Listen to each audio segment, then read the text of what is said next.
Pengantar Transformasi Digital. PPT ini disusun oleh Hanifah Martia Pangestuti dengan NIM 21112444038, Pendidikan Guru Pendidikan Anak Usia Dini kelas B.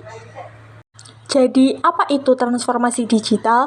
Definisi teknologi informasi yang paling dasar adalah penerapan teknologi untuk menyelesaikan masalah bisnis atau organisasi dalam skala yang luas. Kata-kata ini digunakan oleh praktisi TI karena para profesional tersebut memiliki kaitan dan merupakan bagian dari perkembangan teknologi informasi.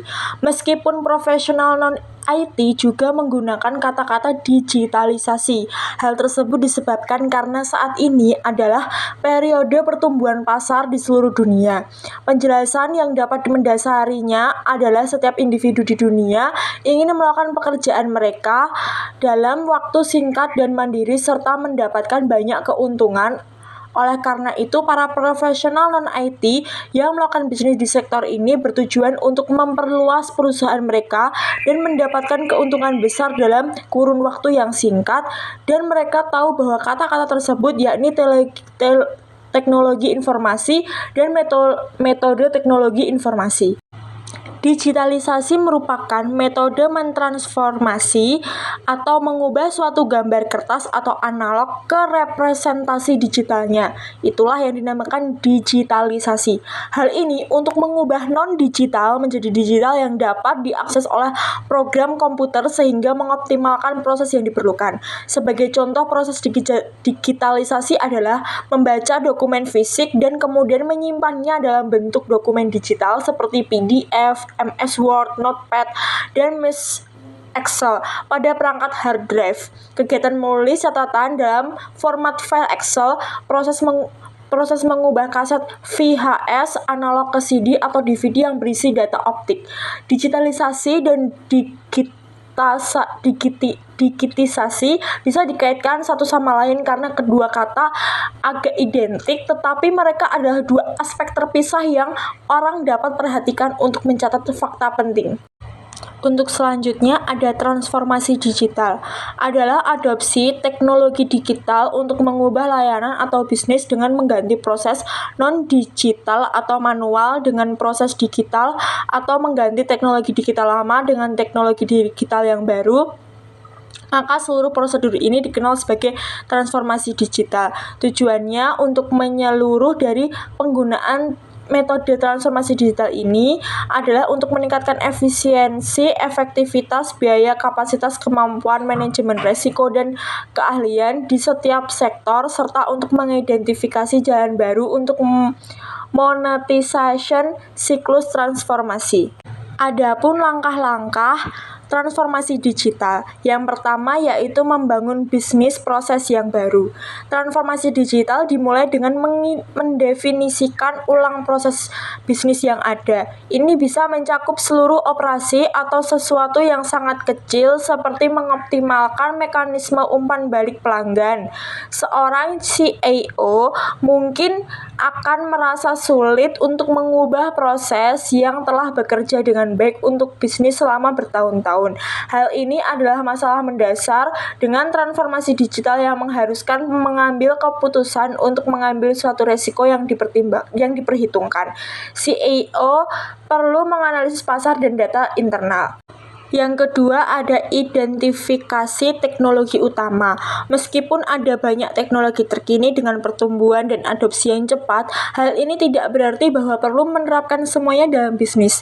Pilihan teknologi tergantung pada proses yang dicoba untuk dioptimalkan. Teknologi sebetulnya hanyalah sarana untuk mendukung ide. Pengguna sering kewalahan dengan teknologi modern dan mencoba menerapkan semuanya dalam proses bisnis yang ada saat ini. Fokus harus pada menemukan teknologi yang sesuai dengan tujuan bisnis dan menerapkannya secara efektif. Menguraikan paradigma inovasi. Ini yang ketiga. Ketika mulai dengan transformasi digital, sangat tidak mungkin untuk menemukan yang pas dalam upaya pertama. Jika menemukan teknologi yang baru yang dirasa lebih cocok, tetap akan memerlukan mekanisme untuk mengimplementasikan inovasi baru tersebut di masa depan dengan mudah. Ini mengharuskan perusahaan untuk beralih dari hierarki manajerial ke tradisional untuk lebih terlibat dengan karyawan di level bagian bawah. Perlu mendefinisikan kembali budaya kerja untuk menciptakan lingkungan yang dinamis di mana perbedaan pendapat dan perubahan lebih dihargai daripada dihindari. Yang keempat ada bangun talent pool. Untuk menerapkan teknologi inovatif, perusahaan akan membutuhkan orang-orang yang cocok, terampil dan berbakat yang mampu menjadikan ide menjadi rencana yang dapat ditindaklanjuti. Tanpa ahli IT yang terampil akan sulit untuk mengimplementasikan teknologi inovatif. Sebagai alternatif, jam perusahaan dapat memberikan pekerjaan pemberdayaan ke perusahaan IT yang lebih ahli dalam bidang teknologi yang saat ini sedang berusaha untuk dikerjakan. Manfaat dari pendekatan ini adalah perusahaan akan menghemat biaya rekrutmen, pelatihan, dan akan dapat berputar dari satu strategi ke strategi lainnya. Bahkan ketika perusahaan melakukan outsourcing, proyek juga akan membutuhkan tim in-house untuk mengkomunikasikan perubahan dan mengimplementasikannya dalam organisasi. Menetapkan roadmap. Sekarang setelah mengetahui yang perlu dilakukan, maka selanjutnya adalah menentukan peta jalan untuk dieksekusi. Seluruh implementasi harus dilakukan secara bertahap. Lebih baik untuk mencoba menguji hipotesis yang dimiliki dalam skala kecil sebelum menyelesaikan semua rencana perusahaan. Setiap fase pelaksanaan harus diakhiri dengan tonggak mitigasi resiko, yaitu pencapaian yang menunjukkan adanya pengurangan dari resiko saat mengeksekusi keputusan. Mendapatkan persetujuan dari manajemen puncak menyelesaikan vendor adalah contoh yang baik dan tonggak mitigasi risiko. Rencana tidak lengkap tanpa adanya tujuan. Untuk mengukur aktivitas rencana, perlu dipersiapkan beberapa indikator kinerja rencana dan juga akan memandu pengambilan keputusan di masa depan. Perlu menetapkan tujuan cerdas yang memiliki angka yang jelas sehingga dapat dicapai bersama dengan garis waktu yang sudah ditentukan. Sasaran-sasaran ini akan memandu dan mengoptimalkan seluruh eksekusi dan memastikan bahwa institusi tidak kehilangan fokus. Bentuk-bentuk transformasi dan disrupsi yang disebabkan oleh perkembangan TIK dalam bidang industri.